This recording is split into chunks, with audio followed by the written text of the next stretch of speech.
काना मो कथा टिके सुन किसी शुणबिनी से कुणाल सां जमी मो भौणी जीवन को जालीपुड़ी छारखार कर ठीक सेमती मु ता भौणी जीवन को जालीपुड़ी छारखार कर कौन पागल है पागल हाँ मु पागल हो जाइछि पागल मो भौणी की देखला परे मो देह प्रतिहिंसार निया जली उठुछि ए कान्हा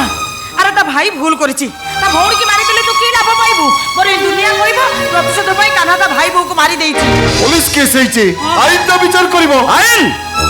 आईन कोन विचार करियो बापा नेता मंत्री मीडिया वाला समस्त आसथिले समस्ते लम्बा लम्बा भाषण दे चली गले मुख्यमंत्री घोषणा कले पीड़िता को मुख्यमंत्री पार्टी 5 लाख टका दे पुलिस पागल से गोटिए कथा आसान को खोजा चलछि एतो को बापा कि हमको न्याय दबो केही न्याय न देले हमको भगवान न्याय देबे ए बो भगवान को ऊपर भरोसा कले कांदी कांदी मरिबा को पड़िबो ए कान्हा चलो तू चल घर भीतर चल ना तू चलिलो किछि कहबा दरकार नै तो भीतर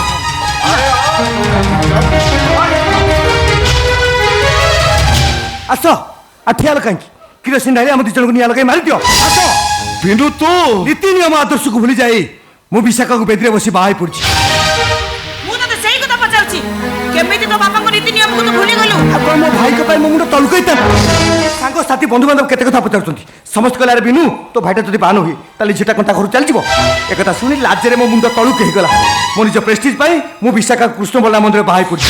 सब टका बियर करछंती डैड कहथिले हमर रिसेप्शन को नॉन वेज करिया पई हेले मु तांको मना कली तांको मो बुझाइथिली हमर गौड़ घर कृष्ण पूजा हुए आइस पसेनी मो ससुर मते कथा नै जंती आसंता 25 तारिख रे मिल प्रोडक्शन थरे उद्घाटन करा जिवो गोपपुर आसमान के क्षीर नै बाहर को जिवेनी तमे देखियो बापा खाऊ आउ एते कथा गपिबा दरकार नाही ए बिनु मो झियोटा केमती जंत्रणा रे छटपट होउची तू तरे देखिछु बिनु बिनु रे से केते कष्ट पाउची तू तरे अनुभव करिछु झियोटा को मेडिकल लेवा पई पाखरे टंकाटे नाही आउ तू मते भोजिबा तो देखौछ भोजिबा तो अरे जा देखिबु जा पुडा मोर जंत्रणा सहिला परी बिचारी केमिति घर कुड़े बसी कांदुची अरे देखिबु जा बापा तमे कोन भाबुछ मीरा रे अवस्था देखि मु चुप होई बसि रहिछि मु जाई मो ससुर देखा करथिली से मते 20000 टका दैछंती आ एकटा कहछंती मीरा मो प्लास्टिक सर्जरी पई जते टका खर्च हबो से करिवे ए नियो भाई 20000 टका नै मीरा को नै मेडिकल जा नियो मते टंका देखौछु टंका हमारे ससुर घर बुला पड़ता मेरा अवस्था पई दाई की तो सला कुणाल साड़ी मेरा को दुष्कर्म करता मुंह को एसिड फेंकी पूरी मारी दी एथि पई दाई होछ तमे के कोतरा कुणाल भाई पर इंडस्ट्रियल प्रोपर जत्ता मला क्या को ए सब तमरो भूल ओ से मो भौणी इज्जत नहीं था मु बसिक देखि थांती तोटा भौणी भाई नुह बापर पुଅ नुह तो देरे गौड़ वंश रक्त नहीं तू गोटे स्त्री बोल करा गोला निज मुहरे लगाम दियो आ तानो हेले नले कोन करबो मारिबो मते मारिबो मार मारो मते दरकार पले जतरे पिटिबी सुनो भाई निजको कंट्रोल करो वो स्त्री को घात कर चेष्टा कले मो भूली जीवी जे तमे मो बड़ भाई बोली ताला खियाल माइनी अरे तो स्त्री तो जोता उठे तले कह ताकू सेई जोतारे दोडी सुरु को पिटिबो नियो पिटो ताकू अरे पिटो ए दुनिया देखो कनाता भाई मोथर मारो खाउचे मारो ए बिनु तमरे एते साहस मोर आखि आगे मो पुओ को जोतारे पिटिबो पिटिला देखी पिटो ताकू अरे पिटू ना नहीं बो बोमा जा कहते ठीक कहते बो मु जानी नथिली आम बिनुटा बाहाई चली आसी बो गोटे स्त्री आगे ता स्वामी को कहले स्त्री की बाथे कान्हा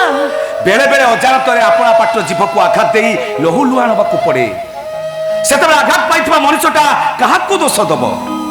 जीभ को ना दांत को निज पाई झियो मिलना तो सेति पाई मो बागटा सही परना अरे मो पाठ पढ़ा किछ टंका खर्च कर दिछु बोली मो पर्सनल मैटर रे मुंडो खाओना वाह वाह रे पो बा कौन कहलु तो पर्सनल मैटर हां अरे ए कना प्रत्येक दिन गाई गुठ नहीं सकाळु जाई संजरे फेरे से कोन सेत बड़े कोउटी दिल तोरे पर्सनल मैटर ए कना तो पठ पड़ा पाई जे नीच बस्तानी रे सब दिन पाई डोरी बांधी देला सेत बड़े कोउटी दिल तोरे पर्सनल मैटर औ तोरे मां तोरे कना भाई ନିଜ ପେଟର ଭୋକକୁ ନିଜ ପେଟରେ ମାରି ତୋ ପେଟ ପୁରେଇ ଦଉଥିଲା ସେତେବେଳେ କୋଉଠି ଥିଲା ତୋର ପର୍ସନାଲ ପେଟ ତା ପାଇଁ ନୂଆ ଜାମା ଆସିଲେ ସିଏ ନ ପିନ୍ଧି ତତେ ପିନ୍ଧାଏ ଭାତ ଥାଳି ପାଖରେ ବସି ସେମିତି ଅନେଇଥିବ ତତେ ଗୁଣ୍ଡାଇ ଖୁଆଇ ଦେଲେ ତାପରେ ଯାଇ ସିଏ ଖାଇବ ବିନୁ ସେ ତ ପାଇଁ ଭାଇ ନୁହଁ ଦେବତା ଦେବତା ସେଇ ଦେବତା ଉପରକୁ ତ ସ୍ତ୍ରୀ ଜୋତା ଉଠେଇ ଦେଲା ମୁଁ ସବୁ ସହିବି ହେଲେ ମୋ କାହ୍ନାକୁ କିଏ କଣ କହିଲେ ମୁଁ ଜମା ସହିପାରିବିନି ବନ୍ଦ କର ସେ ଇମୋସନାଲ ଡାୟଲଗ ଆପଣ ମାନେ ମୋତେ ହିସାବ କରି କୁହନ୍ତୁ ମୋ ସ୍ୱାମୀକୁ ମଣିଷ କରିବା ପାଇଁ କେତେ ଟଙ୍କା ଖର୍ଚ୍ଚ କରିଛନ୍ତି ଲକ୍ଷେ 2 ଲକ୍ଷ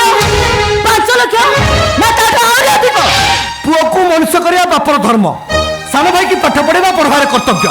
ତମେ ଯଦି ଭାବୁଛ ମୋ ପାଠ ପଢ଼ାରେ କିଛି ଟଙ୍କା ଖର୍ଚ୍ଚ କରି ମୋତେ ଋଣୀ କରିଦେଇଛ ତାହେଲେ କୁହ କୁହ କେତେ ଟଙ୍କା ଖର୍ଚ୍ଚ କରୁଛ 5 ଲକ୍ଷ 10 ଲକ୍ଷ ମୁଁ ସବୁ ଦେଇଦେବି କୁହ ମୋତେ ଏ ବିନୁ ରକ୍ତ ହିସାବ ଟଙ୍କା ଦେଇ କରାଯାଏନି ରେ ଗଛ ଲଗେଇଥିବା ମଣିଷଟା ହିସାବ କରେନି ଗଛ ମୋର କେତେ ଖତ ଦଉଛି କେତେ ପାଣି ଦଉଛି ଖାଲି ହିସାବ କରେ କୋଉଦିନ ଗଛଟା ବଡ଼ ହବ ଫଳ ଦଉ କି ନ ଦଉ ମଣିଷକୁ ଟିକେ ଛାଇ ଦଉ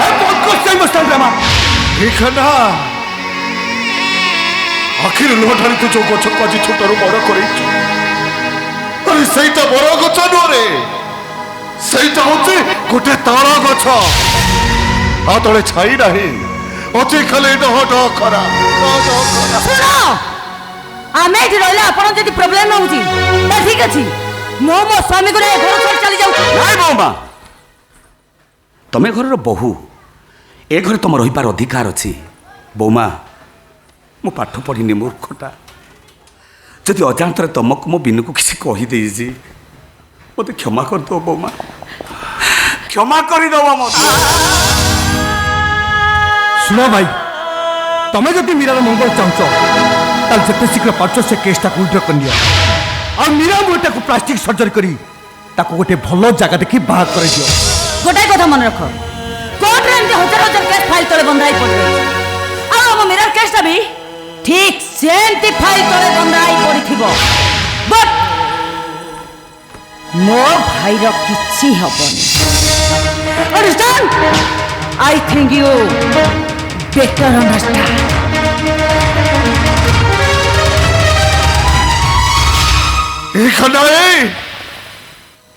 ଏ ବିନୁର ସ୍ତ୍ରୀଟା କଣ କହିଗଲା ତାହେଲେ କଣ ମୋ ଝିଅକୁ ନ୍ୟାୟ ମିଳିବନି ନ୍ୟାୟ ମିଳିବ ବାପା ମୋ ଭଉଣୀକୁ ନ୍ୟାୟ ମିଳିବ ଦରକାର ପଡ଼ିଲେ ମୁଁ ଜଜ୍ ସାହେବଙ୍କ ପାଖକୁ ଯିବି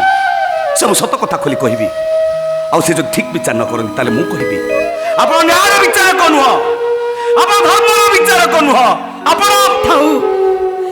ମୋ ପାଇଁ କାହାରିକୁ କୋଉଠିକି ଯିବା ଦରକାର ନାହିଁ ବରଂ ମୋତେ ଟୋପାଏ ବିଷ ଆଣି ଦେଇଦିଅ ମୁଁ ଏଇଠି ପିଇକି ମରିଯାଏ ନାଇଁ ଲୋ ତୁ ସେମିତି କହନା ତ କାନା ଭାଇଟା ପୁରା ବଞ୍ଚିଛି କୋର୍ଟ କାଠଗড়ାକୁ ଯିବି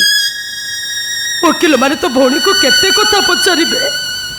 ତ ଭଉଣୀର ଇଜ୍ଜତ ନିଲାମ ହବ ସମସ୍ତେ ଜାଣିବେ ତ ଭଉଣୀ ଗୋଟାଏ କଳଙ୍କିନି ଏସବୁକୁ ତୁ ସହିପାରିବୁ ତ ତତେ ଦେଖିବ କିଛି ସହିପାରିଲୁ ମୀରା ଭାଇ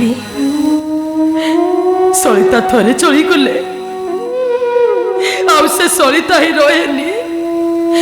ମୁଁ ସଳିତା ପରେ ଚଳି ଯାଇছিল ଭାଇ ମୋର ସବୁ ସ୍ୱପ୍ନ ଭାଙ୍ଗି ରୁଚି ଚୁରମାର ହେଇଯାଇଛି ଏଣିକି ଜୀବନ ସାରା ମୁଁ କେବଳ କାନ୍ଦିବି ମୁଁ ଏ ମା ଆଲୋ ତୁ ଯେତେ କାନ୍ଦିବୁ ତାଠାରୁ ବେଶୀ କଷ୍ଟ ଆମକୁ ହବ କାଲି ସକାଳେ ଯିଏ ହସି ଖେଳି ଘର କମ୍ପେଇ ଦଉଥିଲା ଆଜି ସେ ଘର କୋଣରେ ବସି କାନ୍ଦୁଛି ଏଇ କଥାଟାକୁ କୋଉ ବାପ ମାଙ୍କ ଛାତି ସହିବ କହିଲୁ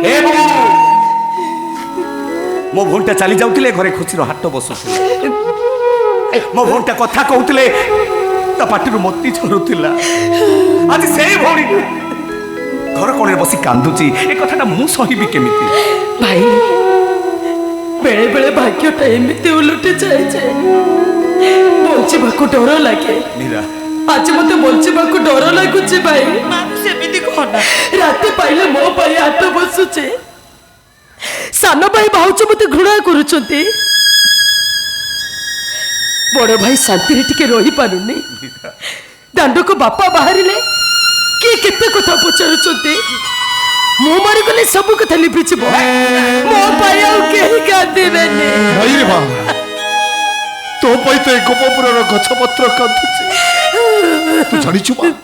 ଜାଣିଛୁ ତୁ ଏ ନନ୍ଦ ଦତ୍ତ ଜୀବନରେ କେବେ କାହାରି ଅନିଷ୍ଟ କରିନି ଏ ଗୋପପୁରକୁ ଦୁଃଖୀ ରକ୍ଷୀଟି ଆସିଲେ ପ୍ରଥମେ ଏଇ ନନ୍ଦ ଗୌଡ଼ ଘରେ ପତ୍ର ପକାଏ ଜୀବନରେ କାହାକୁ ଦୁଃଖ ଦେଇନଥିବା ନନ୍ଦ ଗୌଡ଼କୁ ଠାକୁରେ ଆଜି ଏତେ ବଡ଼ ଦୁଃଖ ଦେଲେ କାହିଁକି ମୋ ଝିଅକୁ ଏମିତି ଦୁଃଖ ଦେବା ଆଗରୁ ମତେ ମାରି ନଦେଲେ କାହିଁକି ବାପା ଧର୍ମ ଏକାସିନା ମହତ୍ଵ ପଣିଆ ଆଉ ଯେତେ ସବୁ ଅଢ଼େଇ ଦିନିଆ ଧର୍ମ ଏକାସିନା ଗଢ଼ିଛନ୍ତି ବିଧି ତରିବାକୁ ହବ ସଂସାର ବାରିଧି ସେ ଧର୍ମ ଆମର ବିଚାର କରିବ ସେ ଧର୍ମ ଆମକୁ ନ୍ୟାୟ ଦବ ଧର୍ମ ସେ ରାକ୍ଷସର ତ ଭଉଣୀର ଇଜ୍ଜତ ନେଲା ବେଳେ କୋଉଠି ଥିଲା ତୋର ଏ ଧର୍ମ ସେ ରାକ୍ଷସର ତ ଭଉଣୀ ମୁହଁକୁ ଏସିରି ପକେଇ ଦେଲା ବେଳେ କୋଉଠି ଥିଲା ତୋର ଏ ଧର୍ମ ମୀରା ସବୁ ସରିଗଲା ଲୋ ଭାଇ ସବୁ ସରିଗଲା ଏଣିକି ଏଣିକି ଜୀବନ ସାରା ତୁ କେବଳ ତ ଭଉଣୀ ଆଖିରେ ଲୁହ ଦେଖିବୁ କେବଳ ଲୁହ ଦେଖିବୁ